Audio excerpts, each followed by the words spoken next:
Petrol रे 92 पैसा diesel रे 97 पैसा दर वृद्धि होती भुवनेश्वर रे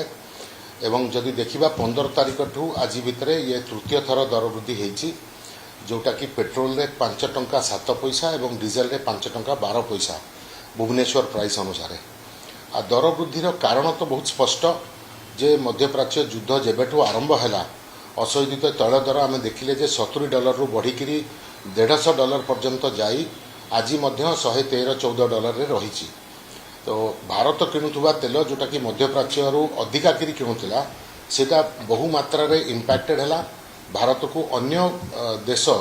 ठू तेल किणवा को पड़ुछि रशिया वेनेजुएला अमेरिका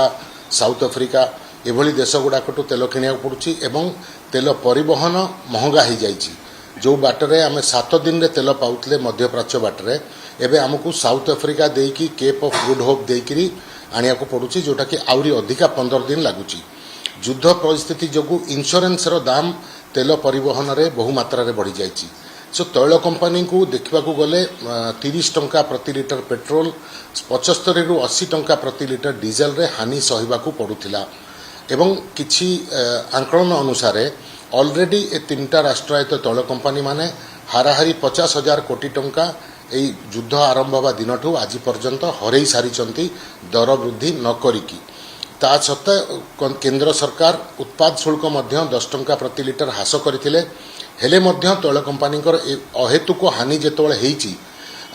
यार विकल्प दर वृद्धि ही थिला किंतु केंद्र सरकार चाहू नथिले दर वृद्धि करबा पई कारण इन्फ्लेशन बढ़िले सबु जिनसर दाम बढ़ी थांता डीजेल रो दाम जेतु गोटे परिवहन फ्यूएल एटा डीजेल रो दाम वृद्धि हवा माने सबु जिनसर दर दाम वृद्धि हवा सेतिपाई आज पर्यंत आम 15 तारिख पर्यंत देखिले जे तैल कंपनी बा केंद्र सरकार एटा को सही आसिले किंतु एई भली लंबा समय पर्यंत सही पारिबा हानिटा को कोनोसी कंपनी बा कोनोसी सरकार संभव नुह सेतिपाई जेतबेले भाबिले जे आउ समय अपेक्षा करि परिबेनी भाबुतिले केंद्र सरकार बधे जे मध्यप्राच्य युद्ध किछि मात्रा रे कोहळ हेकि हरमुज प्रणाली खोली जिवो सेतिपाई दर वृद्धि करिबा नाही किंतु जेतेबेले सेथरे विलंब हैला एवं अमेरिका आ ईरान मध्य रे युद्ध विराम हैला सत्ते कोनोसी निष्कर्ष रे आसिकी युद्ध पहुंची पारु नाही हरमुज प्रणाली संपूर्ण भावे फिटी पारु नाही सेतिपाई बाध्य होइकिरी बधे सरकार आ तैल कंपनी माने ए दर वृद्धि रो निष्पत्ति नैथिबे। देखंतु एटा बहुत सिंपल मैथमेटिक्स जदि तैल कंपनी एते हानि सही सारलानी केंद्र सरकार पाखापाखि 15,000 कोटी टंका मासुकु हरौचंती जेबेठू उत्पाद शुल्क कमैचंती तो केंद्र सरकार हानि होउची ऑयल कंपनी हानि होउची एवं दर अंतरराष्ट्रीय बाजार रे कमु नाही तो आ युद्ध बंद हो नाही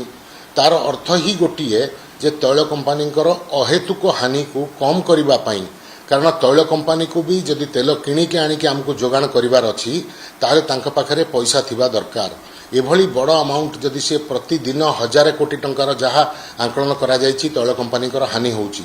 जदि एभली हानि से सही चलिबे गोटे दिन आसीबो जो दिन से तेल किणी परिबे नाही एवं सेतबेलको आमे कहिबा जे जेते टंका पछे नियो किंतु तेल आमको दियो